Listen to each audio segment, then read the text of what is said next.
My personal preference, if I were advising the president, is to call Prime Minister Modi in India. Now you can say, well, he was just in Israel. Well, that's fine. He has good relations with Israel. That's not a bad thing. He also has good relations with Iran. He's never been an enemy of the Iranian people. Neither are the Shiite Iranians his enemy. He knows that. And he has reasonable relations with the Chinese. They have their differences up in the mountains, in the Himalayas, the Hindu Kush, and that is a legacy of British colonialism. There's a stretch of water so narrow that tension on its shores can rattle the entire global economy. At its tightest point, it spans just around 33 kilometers. 2 shipping lanes in and 2 out. No margin for mistakes. Yet, nearly a fifth of the world's oil moves through it every single day. Tankers pass in disciplined lines, carrying energy that keeps planes airborne, factories running, cities lit, and supply chains alive across continents. This is the Strait of Hormuz, one of the most critical choke points in the modern world. When it is calm, no one notices. Energy flows quietly, markets hold steady. Life moves on. But when tensions rise, the impact travels fast. Oil prices react. Shipping insurance surges. Governments brace for inflation. Families feel the strain in everyday costs. That is why the rivalry between the United States and Iran matters far beyond geopolitics. Their confrontation sits directly on the arteries of the world economy. For decades, their relationship has swung between negotiation and hostility. Agreements have been signed, challenged, and abandoned. Sanctions have met defiance. Military signaling has replaced trust. Each cycle leaves less room for error. Because when powerful states face off in sensitive regions, miscalculation can move faster than diplomacy. Most nations in such circumstances respond loudly. They take sides, issue warnings, signal loyalties. But one country usually chooses a quieter path: India. India tends to move with calibration rather than confrontation. Its diplomacy favors timing over theatrics and long-term interests over headline reactions.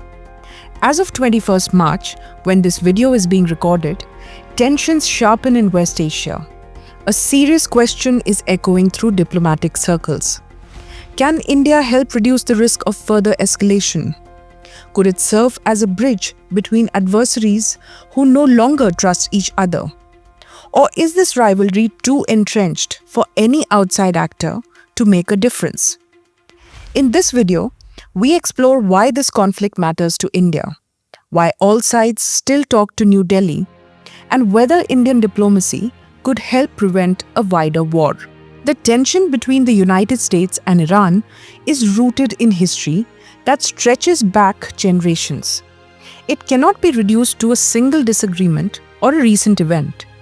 In 1979, Iran underwent a revolution that transformed its political system and redefined its relationship with the entire world.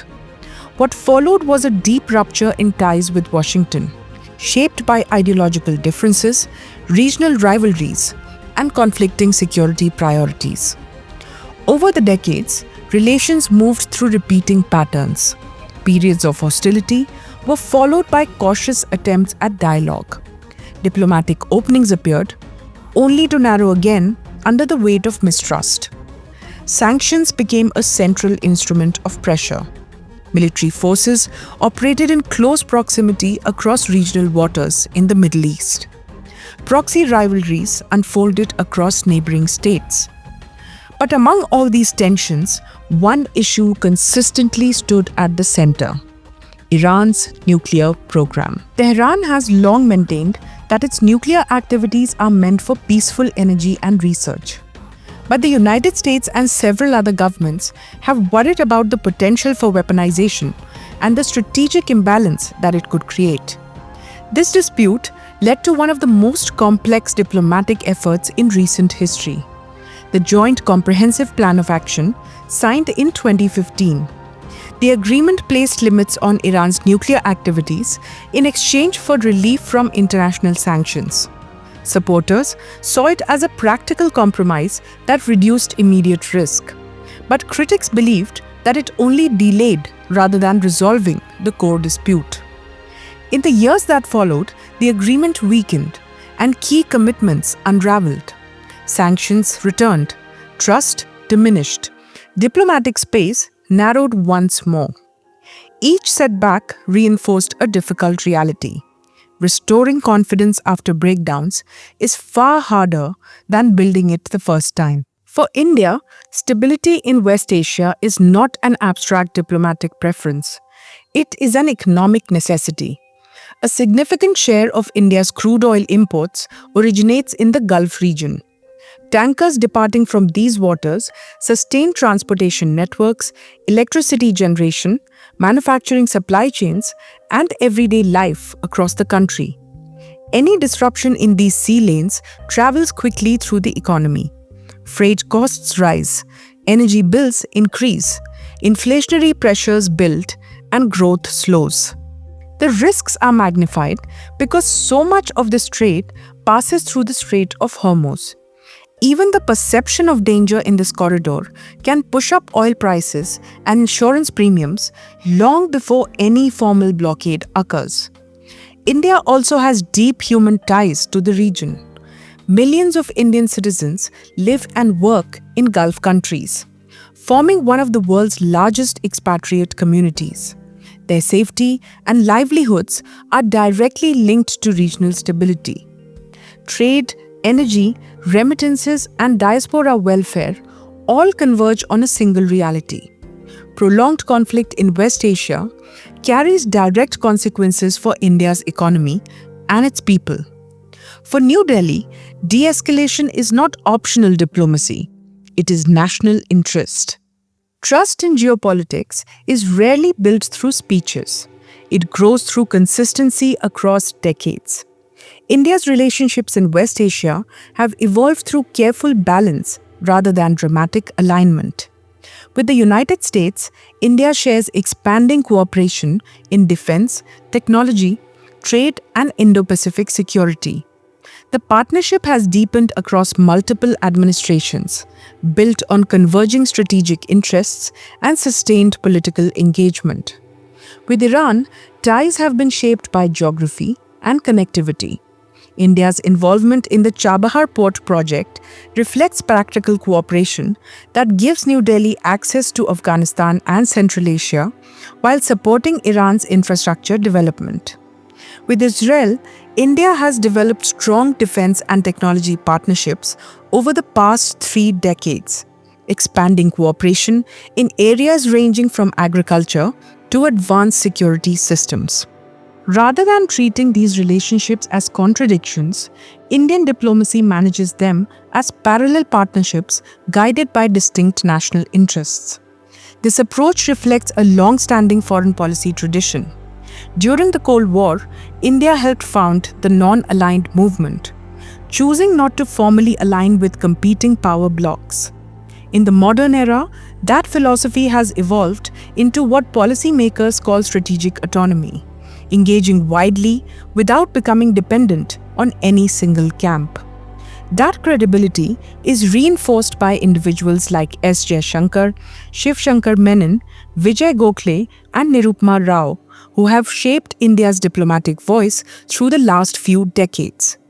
Their work reflects a diplomatic culture that favors steady engagement over public confrontation and long-term credibility over short-term positioning.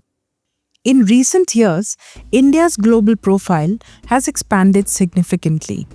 Its economic scale, diplomatic reach, and participation in major international groupings have increased its visibility in global decision-making.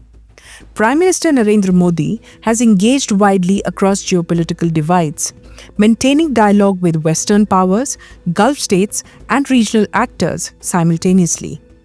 International observers often note this wide engagement when discussing potential mediators in polarized conflicts.